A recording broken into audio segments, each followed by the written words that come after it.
Hello, this is Joanne with Joe Mama's Garden, and today we're going to trim tomatoes. And there's a couple things you need to know about tomatoes. There's two different kinds. There is determinate and there's also indeterminate. Indeterminate are the ones you want to trim because they continue to grow. They're indeterminate because they're indeterminate on their height. And determinate tomatoes you don't trim because they only get about 18 to 24 inches high, and then they stop growing. All their fruit is produced, and it ripens at one time and the plant dies. Indeterminate is what I have, and so we need to trim them. They have gotten huge. They are here in my worm bed, and they get a lot of nitrogen because of the worm castings. So today we need to trim them so that they are less likely to get diseased. There are lots of things that can happen. If they get too much moisture, you can get blight. And I live in Arizona, and so we want some airflow because it gets hot. Right now it's 100 degrees outside. I have my Easy Up, and we're going to trim tomatoes in the shade. So some of the branches are hanging a little low, and they are going to just droop, and they're really not healthy for the plant. Because of there's so much greenery on these tomato plants, the problem is there isn't enough energy for the fruit to develop, and I have plenty of buds, but they're really not taking, pollinating, and they're just not growing tomatoes. So I'm going to remove some of these larger branches, and I'm going to root them. I'll put them in some water, and we'll get some roots, and we'll have more tomato plants. So taking them off isn't really going to hurt the tomato plant. It's just really going to make it have more energy so it can grow tomatoes, is what the whole point of it is anyway, right? So here we go. Let's start by removing some of these branches that really are just overgrown. It's going to prevent the fruit from actually becoming large. So let's get rid of them.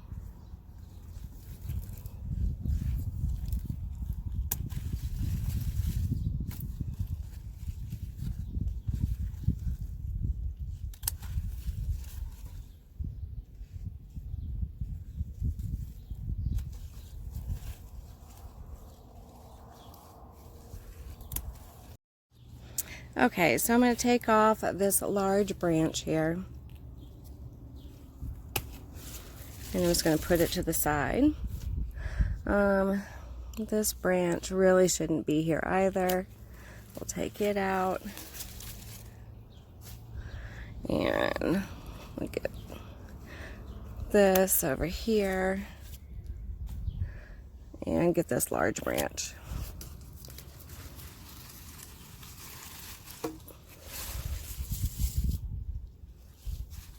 We'll pick up some of these leaves, just get rid of them here. We want to have some airflow. Get this sucker. We don't want these here. And get this.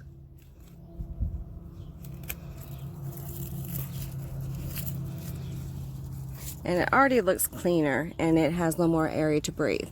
Now this leaf here that is yellowed, we are going to get rid of it. If I can find out where it came from. Here it is. And the sucker also. Now this area has some better breathing, and what will happen is that you get better airflow, and in this hot heat, that's going to do wonders. I'm going to remove this one over here.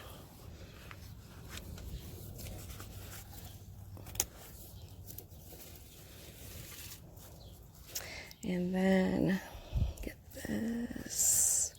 That's in the ground. I'm just going to leave that. I just don't want to cause too much damage.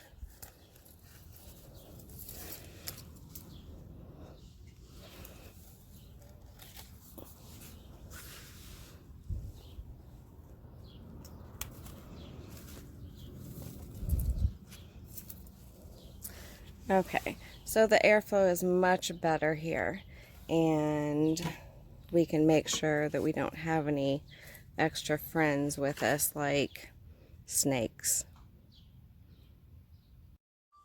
Okay, and for this one, let's get rid of this. Already getting some issues because it's touching the ground. That's what we want to avoid. This large branch, we're just going to have to get rid of it.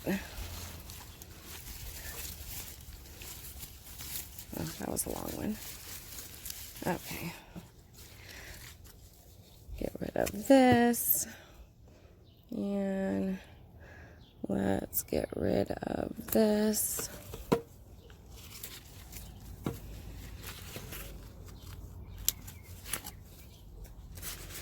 This leaf is going to the ground. Let's take care of that.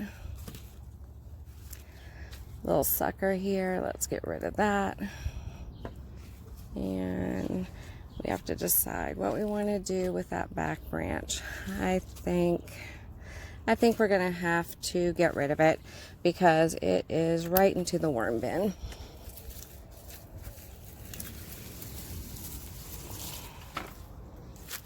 Okay, now this tomato plant is looking a lot better. Both of these. It does have this long branch here, but I think we're going to have to get rid of it. Let's get it out of here.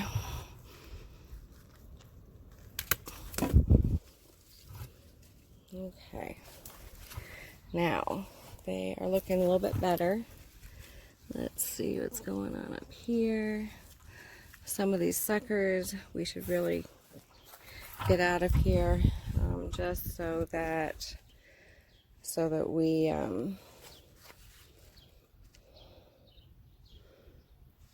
don't have an issue.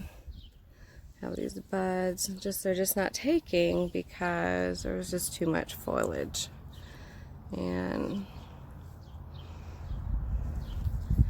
we'll have to go in and prune a little bit more here. So some of the branches I'm not going to take off just because there are a lot of blossoms on it. So I'm just going to tie it up. I'm going to get a little twine. I always like to double it, just fold it over. So now this is what everything looks like after we've trimmed. We have plenty of space underneath for the airflow and to make sure that we don't have any hidden critters underneath, and everything has been tied up, so we are looking good. This branch was a little long. It really probably shouldn't be there, however it has a lot of blossoms on it. So I did find one thing when I was here I was very excited about. Can you see? We have our little tomato, and you can see how dusty it is here in lovely Arizona. I've trimmed about 25 to 30% of these two plants. I don't want to trim any more than that because it can affect the plant's health. You do have a lot of open wounds. You can cover them with cinnamon if you wanted to, but I'm just going to leave them open to dry. And now everything is tied up. All the limbs are tied, so when we get these crazy winds with our monsoon that will be happening in the next 3 or 4 weeks, it should be pretty set and steady. Thank you for joining me today for trimming tomato plants. This is Joanne from Jo Mama's Garden, and if you like these videos and you would like more, please subscribe. Thank you and have a wonderful day. Goodbye.